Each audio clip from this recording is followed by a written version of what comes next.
Hi ಕನ್ನಡಿಗರೇ, ಹೇಗಿದ್ದೀರಾ? ನಾನು ಚೆನ್ನಾಗಿದ್ದೀನಿ ಕಣ್ರಿ. ಟಿ ಸ್ವಾಮಿ ಯೂಟ್ಯೂಬ್ ಚಾನಲ್ ಸಬ್ಸ್ಕ್ರೈಬ್ ಮಾಡ್ಕೊಳ್ರಿ. ನಮ್ಮನ್ನು ಸ್ವಲ್ಪ ಬೆಳೆಸ್ರಿ. ಆದಷ್ಟು ಬೇಗ ಫುಲ್ ಟೈಮ್ ಜಾಬ್ ಕರ್ಕೊಬಂದು ಈ ಕರ್ನಾಟಕ ರಾಜ್ಯ ಸೇವೆ ಮಾಡೋದಕ್ಕೆ ನಮಗೊಂದು ಅವಕಾಶ ಮಾಡಿಕೊಡಿ ಅಂತ ಕನ್ನಡಿಗರಲ್ಲಿ ಕೈ ಮುಗಿದು ಬಿಡ್ಕೊಳ್ತಾ ಇವತ್ತು ವಿಷಯ ಪ್ರಾರಂಭ ಮಾಡ್ತಾ ಇದ್ದೀನಿ. ಏನಪ್ಪ ಅಂತಂದರೆ, ಕರುನಾಡ ಚಕ್ರವರ್ತಿ ಜೋಗಿ ಶಿವರಾಜ್ ಕುಮಾರ್ ಅವರ 62ನೇ ಹುಟ್ಟುಹಬ್ಬ ಇಂದು. ಟಿ ಸ್ವಾಮಿ ಯೂಟ್ಯೂಬ್ ಚಾನಲ್ ಪರವಾಗಿ ಶಿವರಾಜ್ ಕುಮಾರ್ ಅವರಿಗೆ ಹುಟ್ಟುಹಬ್ಬದ ಶುಭಾಶಯಗಳನ್ನು ಕೋರ್ತಾ ಇದ್ದೇನೆ. ನಾನು ಪಕ್ಕಾ ಶಿವರಾಜ್ ಕುಮಾರ್ ಅವರ ಅಭಿಮಾನಿ. ಇವತ್ತು ನಮ್ಮ ಬಾಸ್ ಬರ್ತ್ಡೇ. ಇದು ವೈಯಕ್ತಿಕವಾಗಿ ಮತ್ತೆ ನಾನು ಹುಟ್ಟುಹಬ್ಬದ ಶುಭಾಶಯಗಳನ್ನು ಕೋರ್ತಾ ಇದ್ದೇನೆ. ನಡೆದಾಡುವ ದೇವರು ಸಿನಿಮಾ ಇಂಡಸ್ಟ್ರಿಯಲ್ಲಿ ಯಾರನ್ನ ಇದ್ರೆ ಅದು ಶಿವರಾಜ್ ಕುಮಾರ್ ಮಾತ್ರ. ಒಬ್ಬ ಅಭಿಮಾನಿಯಾಗಿ ನಾನು ತುಂಬ ಮೆಚ್ಚುಗೆಯಿಂದ ಹೇಳ್ತಾ ಇದ್ದೇನೆ. ಕನ್ನಡ ಫಿಲಮ್ ಇಂಡಸ್ಟ್ರಿನಲ್ಲಿ ನಡೆದಾಡುವ ದೇವರು ಯಾರನ್ನಿದ್ರೆ ಅದು ಡಾಕ್ಟರ್ ಶಿವರಾಜ್ ಕುಮಾರ್ ಅವರು. ಅವರಿಗೆ ದೇವರು ಹೆಚ್ಚು ಆರೋಗ್ಯ ಆಯುಷ್ ಕೊಡಲಿ ಅಂತ ನಮ್ಮ ಮನೆ ದೇವರಲ್ಲಿ ಭಗವಂತನಲ್ಲಿ ಪ್ರಾರ್ಥನೆ ಮಾಡ್ಕೊಳ್ತೇನೆ. ಐಶ್ವರ್ಯ ಬೇಡ, ಸಾಕಿದೆ, ಐಶ್ವರ್ಯ ಬೇಡ. ಅವರಿಗೆ ಆರೋಗ್ಯ ಸಮಸ್ಯೆ ಇದೆ, ಆದ್ರೂ ಅವರು ಕ್ಯಾನ್ಸರ್ ಮುಕ್ತರಾಗಿ ಕನ್ನಡ ಇಂಡಸ್ಟ್ರಿನಲ್ಲಿ ಮತ್ತೆ ಆಕ್ಟಿಂಗ್ ಮಾಡೋಕ್ಕೆ, ನಟನೆ ಮಾಡೋಕ್ಕೆ ಬಂದಿದ್ದಾರೆ ಅಂದರೆ ಇದು ಗ್ರೇಟು. ಅದಕ್ಕೆ ನಾನು ಹೇಳಿದ್ದು, ಅವರೊಬ್ಬರು ಇಂಡಸ್ಟ್ರಿನಲ್ಲಿ ನಡೆದಾಡುವ ದೇವರು ಅವರು ಅಂತ. ಯಾವತ್ತಿಗೂ ಅವ್ರು ಕೂತ್ಕೊಂಡಿರೋರಲ್ಲ. ಅವರು ಅವರಿಗೆ ದಣಿವೇ ಇಲ್ಲ. ಕಾಯಕ ಯೋಗಿ ಶಿವರಾಜ್ ಕುಮಾರ್ ಅವರು. ನಾವು ನಮ್ಮ ಬಾಸು ಅಂತ, ನಾನೊಬ್ಬ ಅಭಿಮಾನಿಯಾಗಿ ನಮ್ಮ ಬಾಸ್ ಅಂತ ಹೇಳ್ಕೊಳಕ್ಕೆ ನಾನು ತುಂಬ ಹೆಮ್ಮೆ ಪಡ್ತೀನಿ. ಬದುಕಿನಲ್ಲಿ ಒಂದು ಕಳಂಕನ ಮುಕ್ತ ನಟ ಅಂದರೆ ಶಿವರಾಜ್ ಕುಮಾರ್ ಅವರು. ಒಂದು ಕಪ್ಪು ಚುಕ್ಕಿನಲ್ಲೂ ಅವರು ಒಂದು ಸಿನಿಮಾ ಬದುಕಿನಲ್ಲಿ ಇಲ್ಲ. ಅದು ನಮಗೆ ಹೆಮ್ಮೆ ಅಭಿಮಾನಿಗಳಿಗೆ. ನಮ್ಮ ಬಾಸ್ಗೆ ದೇವರು ಆರೋಗ್ಯ ಕೊಡಲಿ, ಆಯುಷ್ಯ ಕೊಡಲಿ. ಯಾಕಂತಂದರೆ ಅವರು 130 ಸಿನಿಮಾ ದಾಟಿದ್ದಾರೆ ಆಲ್ರೆಡಿ. ಇದು ದಾಖಲೆ ಕನ್ನಡ ಫಿಲಮ್ ಇಂಡಸ್ಟ್ರಿನಲ್ಲಿ.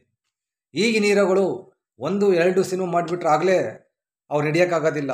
ಆದರೆ ಇವರು ಇಷ್ಟು ಸಿನಿಮಾ ಮಾಡಿದ್ರೂ ಇಷ್ಟು ಸಿಂಪಲ್ಲಾಗಿ ಇನ್ನೊಬ್ರಿಗೆ ಮಾದರಿಯಾಗಿ, ಇನ್ನೊಬ್ರಿಗೆ ಆದರ್ಶವಾಗಿದ್ದಾರೆ ನಮ್ಮ ಶಿವರಾಜ್ ಕುಮಾರ್ ಅವರು. ಎಷ್ಟೇ ಆಗಲಿ ರಾಜ್ಕುಮಾರ್ ಅವ್ರ ಮಗ, ತಂದೆ ಎಂತೆ ಮಕ್ಕಳು ಒಂದು ಸ್ವಚ್ಛವಾಗಿ ಸಮಾಜದಲ್ಲಿ ಬದುಕಿ ಬಾಳಿ ಇನ್ನೊಬ್ಬರಿಗೆ, ಯುವಜನತೆಗೆ ಮಾದರಿ ಆದರ್ಶರಾಗಿದ್ದಾರೆ. ಅದು ಇರಬೇಕು ನಟರಿಗೆ. ಇವತ್ತಿಗೂ ಆ ಹಂಬಲ, ದುಡಿಯುವ ಹಂಬಲ ಎಷ್ಟಿದೆ ಶಿವಣ್ಣ ಅವ್ರಿಗೆ ಅಂದರೆ ಮನೇಲಿ ಕುತ್ಕೊಳ್ಳೋದೇ ಇಲ್ಲ. ಅವರು ಆರೋಗ್ಯ ಸಮಸ್ಯೆ ಇದ್ರೂ ಅವರು ನಟನೆ ಅಂತ ಇದ್ದಾರೆ ನೋಡಿ. ಅವ್ರಿಗೆ ಹಂಬಲ ಎಷ್ಟಿದೆ ಅಂತ. ಕೆಲವರು ಹಿಂದ್ಗಡೆಯಿಂದ ಮಾತಾಡ್ತಾವ್ರೆ, ಏನಪ್ಪ ಇವರಿಗೆಲ್ಲ ಆರೋಗ್ಯ ಸಮಸ್ಯೆ ಇದೆಯಾ, ವಯಸ್ಸಾಗಿದೆ, ಮನೆ ಕೂತ್ಕೊಂಡಿರ್ಬೋದಲ್ಲ, ನ್ಯೂ ಜನ್ರೇಷನ್ರಿಗೆಲ್ಲ ಚಾನ್ಸ್ ಕೊಡ್ಬೋದಲ್ಲ, ಇವರೇ ಬಂದು ಆಕ್ಟಿಂಗ್ ಮಾಡ್ತಾರೆ, ರಿಟೈರ್ಮೆಂಟ್ ತಗೊಳಲ್ಲ ಅಂತ ಹಿಂದ್ಗಡೆಯಿಂದ ಮಾತಾಡ್ತಾವ್ರೆ. ಆದರೆ ನಾವು ಮುಂದ್ಗಡೆಯಿಂದನೇ ಹೇಳ್ತಾ ಇದ್ದೀವಿ. ಅಭಿಮಾನಿಯಾಗಿ ನಾನೇನು ಹೇಳ್ತಾ ಇದ್ದೀನಿ ಅಂದರೆ, ಶಿವಣ್ಣವರು ಸ್ವಲ್ಪ ರೆಸ್ಟ್ ತಗೋಬೇಕು, ಆರೋಗ್ಯ ಕಾಪಾಡ್ಕೋಬೇಕು. ಸಿನಿಮಾ ಜಾಸ್ತಿ ಶೆಡ್ಯೂಲಲ್ಲಿ ಬ್ಯುಸಿ ಆಗಬಾರ್ದು. ಅಂದರೆ ಎಷ್ಟು ಬೇಕು ಅಷ್ಟು ಮಾಡಬೇಕು. ನಮ್ಮ ಬಾಸ್ ಆರೋಗ್ಯವಾಗಿರಬೇಕು, ಆಯುಷ್ಯ ಹೆಚ್ಚಿರಬೇಕು ಅಂತ ನಾನು ಅಭಿಮಾನಿಯಾಗಿ ಬಯಸ್ತೇನೆ. ಆದರೆ ಹಿಂದ್ಗಡೆಯಿಂದ ಮಾತಾಡೋರಿಗೆ ನಾವು ಮುಂದ್ಗಡೆನೇ ಉತ್ತರ ಕೊಟ್ಬಿಡ್ತೀವಿ. ಯಾಕಂತಂದರೆ ಅದೇ ಹೇಳಿದ ನಾವಲ್ಲೇ, ಇವರು ಕೆಲವರೆಲ್ಲ ವಯಸ್ಸಾದ್ರೂ ಆಕ್ಟಿಂಗ್ ಮಾಡ್ತವ್ರೆ, ಹೊಸಬರಿಗೆ ಬೆಳೆಯಕ್ಕೆ ಬಿಡಲ್ಲ, ಹೊಸಬರಿಗೆ ಚಾನ್ಸ್ ಕೊಡಲ್ಲ ಅಂತ. ಆದರೆ ಅದಕ್ಕೆ ಉತ್ತರ ನಾನು ಕೊಡ್ತೀನಿ ಕೇಳ್ರಿ. ಇಲ್ಲಿ ಅವರಿಗೆ ಯಾವತ್ತಿಗೂ ತಿನ್ನೋರಿಗೆ ದುಡ್ಕೊಂಡು ತಿಂದರೆ ಮಾತ್ರ ಸಮಾಧಾನ. ಅವರಪ್ಪ ಮಾಡಿದ ಆಸ್ತಿ ಎಷ್ಟನ್ನಿರಲಿ, ಅವ್ರು ಮಾಡಿದ ಆಸ್ತಿ ಎಷ್ಟನ್ನಿರಲಿ, ಇವತ್ತು ಶಿವರಾಜ್ ಕುಮಾರ್ ಅವರು ಕುತ್ಕೊಂಡು ತಿನ್ಬೋದು, ಬೇಜಾನ್ ಆಸ್ತಿ ಇದೆ, ಎಲ್ಲ ಇದೆ. ಆದರೆ ಅವರಿಗೆ ದುಡಿದು ತಿನ್ನುವ ಅಭ್ಯಾಸ. ಕಾಯಕ ಯೋಗಿ ಅಂತ ನಾನು ಹೇಳಿದ್ದೇನೆ. ಶಿವರಾಜ್ ಕುಮಾರ್ ಒಬ್ಬ ಕಾಯಕ ಯೋಗಿ. ಯಾವಾಗಲೂ ಅವರು ಪರಿಶ್ರಮದಲ್ಲೇ ಇರ್ತಾರೆ. ದುಡಿದು ತಿನ್ನೋದೇ ಅವರ ಕೆಲಸ. ಅವ್ರಿಗೆ ಇಂಥ ಮನೋಭಾವ ಇರೋರಿಗೆ, ಯಾವಾಗಲೂ ಸದಾ ದುಡಿಯೋರಿಗೆ ಮನೇಲಿ ಕುತ್ಕೊಂಡ್ರೆ ಎಷ್ಟು ತಗೊಂಡಿರೋಕ್ಕಾಗೋದಿಲ್ಲ. ನಾವು ತಪ್ಪು ತಿಳ್ಕೊಂಡ್ಬಿಡ್ತೀವಿ. ಇಲ್ಲ, ಇವರು ವಯಸ್ಸಾದ್ರೂ ನಟನೆ ಮಾಡ್ತಾರೆ ಅಂತ ನಾವು ತಪ್ಪು ತಿಳ್ಕೊತೀವಿ. ಉದ್ದೇಶ ಅದಲ್ಲ. ಕೆಲಸ ಕೆಲಸ ಕೆಲಸ ಕೆಲಸ, ಕಾಯಕ ಕಾಯಕ ಕಾಯಕ ಕಾಯಕ, ದುಡಿ ದುಡಿ ದುಡಿ ದುಡಿ ದುಡಿ. ಇವತ್ತು ಅವರು ದುಡಿದು ನಟನೆ ಮಾಡಿ ಹೋದ್ರೆ ಮಾತ್ರ ಅವ್ರಿಗೆ ಮನಸ್ಸಿನ ಸಮಾಧಾನ, ನೆಮ್ಮದಿ, ನಿದ್ದೆ ಬರುತ್ತೆ. ಇಲ್ಲ ಮನೇಲೇ ಕೂತ್ಕೊಂಡಿದ್ರೆ ಬರಲ್ಲ. ಈ ಥರ ನೆಗೆಟಿವ್ ಆ್ಯಂಗಲಲ್ಲಿ ಪಾಸಿಟಿವ್ ಆ್ಯಂಗಲಲ್ಲಿ ಥಿಂಕ್ ಮಾಡ್ಬೇಕು ನಾವು.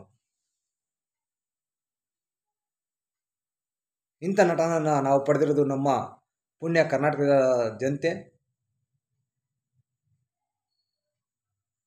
ಎಷ್ಟೊಂದು ಸರಳ ಸಜ್ಜನಿಕೆಯ ಹೀರೋ ಅಂದರೆ ನಮ್ಮ ಶಿವರಾಜ್ ಕುಮಾರ್ ಅವರು. ನಾವು ಅಭಿಮಾನಿಗಳಾಗಿ ಎದೆ ತಟ್ಕೊಂಡು ಹೇಳೋಕ್ಕೆ ಇಷ್ಟಪಡ್ತೇವೆ. ಇಂಥ ನಮ್ಮ ಗುರುನ ಪಡೆದಿದ್ದಕ್ಕೆ ನಮ್ಮದು ಜನ್ಮನ ಪಾವನ ಆಗಿದೆ. ಅವ್ರಿಗೆ ಇನ್ನೂ ಹೆಚ್ಚು ಶಕ್ತಿಯನ್ನು ದೇವರು ತುಂಬಲಿ, ಇನ್ನೂ ಹೆಚ್ಚು ಕನ್ನಡ ಫಿಲಮ್ ಇಂಡಸ್ಟ್ರಿಗೆ ಕೊಡುಗೆಯನ್ನು ಕೊಡಲಿ.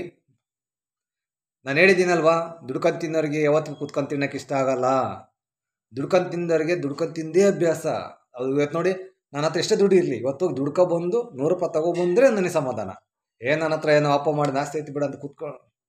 ಅದು ಕೆಲವರು ಇದ್ದಾರೆ, ಕಮರ್ಷಿಯಲ್ ಪೀಪಲ್ ಮಾಡ್ತಾರೆ ಕೆಲಸನ. ಅವರು ಅಲ್ಲೇ ಇರ್ತಾರೆ, ಬೆಡ್ರೂಮು, ಕಿಚನು,